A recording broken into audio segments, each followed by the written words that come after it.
नमस्कार. आजचा व्हिडिओ खूप महत्त्वाचा ठरणार आहे कारण आपण आज सेल्फ सर्टिफायपासून ते तुमच्या हातात जॉईनिंग लेटर येईपर्यंत प्रत्येक पायरी, प्रत्येक नियम आणि पद्धत समजून घेणार आहोत. अनेक विद्यार्थ्यांचा गोंधळ होतो की पोर्टलवर शाळा कशा निवडायच्या, झेडपी आणि संस्थेची प्रोसेस वेगळी असते का, मुलाखत कशी होते. या व्हिडिओमध्ये आपल्याला या सर्व प्रश्नांची उत्तर मिळणार आहेत. ही माहिती देतोय ती सर्व यापूर्वी जॉईनिंग झालेल्या शिक्षकांकडून घेतलेली आहे. त्यामुळे यामध्ये तुम्हाला काही बदल वाटत असेल किंवा काही सांगायचे राहिले असेल तर नक्की कमेंट करा. तर चला तर व्हिडिओला सुरुवात करूया. आजच्या व्हिडिओमध्ये काही महत्त्वाचे प्रश्न घेतले आहेत जे प्रत्येक अभियोग्यता धारकाला त्याचे उत्तर माहीत असणे गरजेचं आहे. प्रेफरन्स कशावर येतात? टेटच्या मार्कावर प्रेफरन्स येतात का? प्रेफरन्समध्ये थेट शाळेचं नाव असते का? डॉक्युमेंट व्हेरिफिकेशनच्या आधी शाळा समजते का? डॉक्युमेंट व्हेरिफिकेशनमध्ये नक्की काय होते? निवड झालेली शाळा कुठे समजते? पवित्र पोर्टलवर समजते का? त्यानंतर पुढील प्रक्रिया नक्की काय असते? या सर्व प्रश्न आपण आजच्या व्हिडिओमध्ये पाहणार आहोत. टेटचा पेपर दिल्यानंतर सर्वात महत्त्वाची पहिली पायरी म्हणजे पवित्र पोर्टलला रजिस्ट्रेशन करणे आणि त्याला सेल्फ सर्टिफाय करणे. अनेक नवीन मुलांचा प्रश्न पडतो की सर रजिस्ट्रेशन तर केलं आहे, मग सेल्फ सर्टिफाय भानगड नेमकी काय? तर सेल्फ सर्टिफाय म्हणजे स्वप्रमाणित करणे. जेव्हा आपण आपली सर्व माहिती पवित्र पोर्टलवर भरतो, 10वी-12वीचे मार्क्स, डी.एड. बी.एडची माहिती, कास्ट, टी.ई.टी, सी.ई.टी, सर्वांची डिटेल पवित्र पोर्टलवर भरल्यानंतर जेव्हा पोर्टल तुम्हाला विचारतं तुम्ही भरलेली माहिती 100% खरी आहे का, तेव्हा तुम्ही येस आय सर्टिफाय या बटनावर क्लिक करता. तेव्हा तुमचा फॉर्म लॉक होतो. याला सेल्फ सर्टिफाय म्हणतात. आता सर्वात महत्त्वाचा प्रश्न, जर सेल्फ सर्टिफाय केलं नाही तर काय होतं?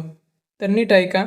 जर तुम्ही फक्त फॉर्म भरून ठेवला आणि शेवटच्या तारखेपर्यंत सेल्फ सर्टिफाय बटनावर क्लिक केलं नाही तर तुम्ही भरती प्रक्रियेतून थेट बाहेर पडता. जेव्हा जाहिरात ॲड्स येतात तेव्हा तुमच्या पोर्टलवर एकही जाहिरात दिसत नाही. तुम्हाला प्रेफरन्स जनरेट होत नाही. थोडक्यात सांगायचं तर तिकीट काढायचं पण गाडीत बसायचं नाही, अशीच तुमची गत होईल. पवित्र पोर्टलच्या वेबसाईटवर जाऊन लॉग इन केल्यानंतर सुरुवातीलाच application form status self certify ज्यांचं असं दाखवत आहे त्यांचं सेल्फ सर्टिफाय झालेलं आहे आणि ते पुढील प्रक्रियेसाठी पात्र ठरतात. ज्यांचं तिथं अनसर्टिफाय दिसतंय ते भरतीतून बाहेर पडले, आता त्यांना काहीही करता येणार नाही. सेल्फ सर्टिफाय करण्याची तारीख संपलेली आहे. आता पुढील प्रक्रिया नेमकी काय आहे ती समजून घेऊया. सेल्फ सर्टिफाय नंतरची आणि दुसरी पायरी म्हणजे प्रेफरन्स लॉक करणे. यामध्ये बऱ्याच जणांचे असा भ्रम होतो की मला टेटला खूप जास्त मार्क आहे म्हणून मला प्रेफरन्स जास्त आले. तर असे होत नाही. जर दोन विद्यार्थी समान कास्टचे, समान त्यांची व्यावसायिक पात्रता असेल आणि एक टेटचा टॉपर असला आणि एकला सर्वात कमी मार्क पडले तरी दोघांना सारखे प्रेफरन्स निवडायला येत असतात. कारण त्यांचे प्रेफरन्स हे त्यांच्या टेटच्या मार्कावरून नाही तर त्यांच्या कास्टवरून, त्यांच्या पात्रतेनुसार ठरत असतात. पवित्र पोर्टलवर दोन प्रकारचे प्रेफरन्स येत असतात. एक म्हणजे विदाऊट इंटरव्ह्यू, मुलाखतीशिवाय. यामध्ये झेडपी, मनपा, नपा आणि काही मोठ्या संस्थांचा समावेश होतो. 2 नंबरला विथ इंटरव्ह्यू, मुलाखतीसह. यामध्ये खाजगी संस्था असतात. पसंतीक्रम संबंधित बऱ्याच जणांना असा प्रश्न आहे की आपल्याला एखाद्या जिल्ह्यामधील सर्व शाळांची नावासकट यादी येते का? तर असं होत नाही. समजा एखाद्या झेडपीचा त्या शाळेमध्ये झेडपीसाठी 500 जागा असतील तर पोर्टलवर तुम्हाला त्या 500 शाळांची यादी दिसत नाही. तिथे तुम्हाला फक्त एकच पर्याय असतो, एज्युकेशन ऑफिसर, प्रायमरी किंवा सेकंडरी, आणि त्या जिल्ह्याचं नाव असतं.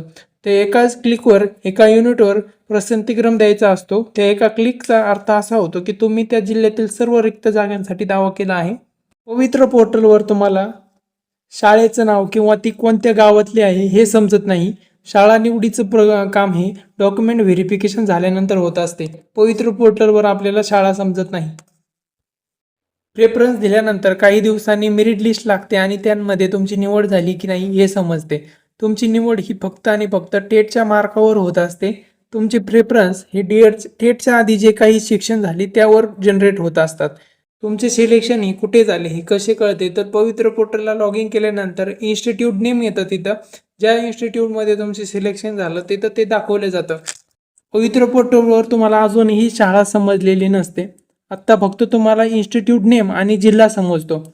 आता इथून पुढे प्रक्रिया म्हणजे कागद पडताळणी. यामध्ये ज्याची निवड झेडपीला झाली असेल किंवा मनपाला झाले असेल संबंधित जिल्ह्याच्या शिक्षणाधिकारी कार्यालयात जाऊन आपल्याला आपली कागद पडताळणी करावी लागते किंवा एखाद्याचे सिलेक्शन हे संस्थेसाठी झाले असेल तर त्या संस्थेच्या मुख्य कार्यालयात जाऊन आपली कागद पडताळणी होत असते. तुमचे कागदपत्र आत्तापर्यंत कोणीही पाहिले नाही, तुम्ही फक्त पवित्र पोर्टलला अपलोड केलेले असतात. जर डॉक्युमेंट व्हेरिफिकेशनमध्ये तुमच्या कागदपत्रामध्ये काही तफावत आढळली तर तुम्हाला प्रक्रियेतून बाद केले जाते. त्यामुळे हे कागदपत्र अचूक ठेवा. डॉक्युमेंट व्हेरिफिकेशन झाल्यानंतर त्या सर्वांना समजा एखाद्या जिल्ह्यामध्ये 100 जागा असतील तर त्या 100 विद्यार्थ्यांना तिथे काउन्सिलिंगसाठी बोलवले जाते. यामध्येही त्यांची मार्क वाईज लिस्ट लावली जाते. सर्वात जास्त मार्क, नंतर त्यापेक्षा कमी कमी कमी, आणि सर्वात आधी 100 जागेमध्ये त्या 100 मुलांमध्ये समजा 10 विद्यार्थी हे अपंग असतील तर त्यांना शाळा निवडायचा पहिला हक्क दिला जातो. त्यानंतर महिलांनी शाळा निवडल्यानंतर जे काही शाळा राहिल्या असतील उरलेले विद्यार्थी त्या मार्क वाईज त्यांना ती शाळा निवडायचा हक्क असतो. हे झाले विदाऊट इंटरव्ह्यूच्या जागेसाठी. आता राहिले इंटरव्ह्यूवाल्यांचा प्रश्न. यामध्ये एका जागेसाठी 3 उमेदवार बोलवले जाते. त्यामध्ये त्यांचे डेमोलेशन पाहिले जाते, त्यांचा इंटरव्ह्यू घेतला जातो. एकदा 3 उमेदवार बोलवल्यानंतर त्यांचा मार्क ग्राह्य धरले जात नाही टेटचे. समुपदेशनानंतर तुम्हाला लगेच त्याच दिवशी किंवा 1-2 दिवसांनी नियुक्तीपत्र दिले जाते. त्यावर तुमच्या शाळेचे नाव आणि रुजू होण्याची तारीख असते. तुम्हाला त्या शाळेत जाऊन मुख्याध्यापकांकडे रुजू अहवाल द्यायचा असतो. अशा प्रकारे तुमची शिक्षक भरतीची प्रक्रिया तिथे संपते. तुमचे अजून काही प्रश्न असेल तर नक्की विचारा आणि व्हिडिओ आवडला असेल तर नक्की लाईक करा आणि चॅनलला सबस्क्राईब करा. धन्यवाद.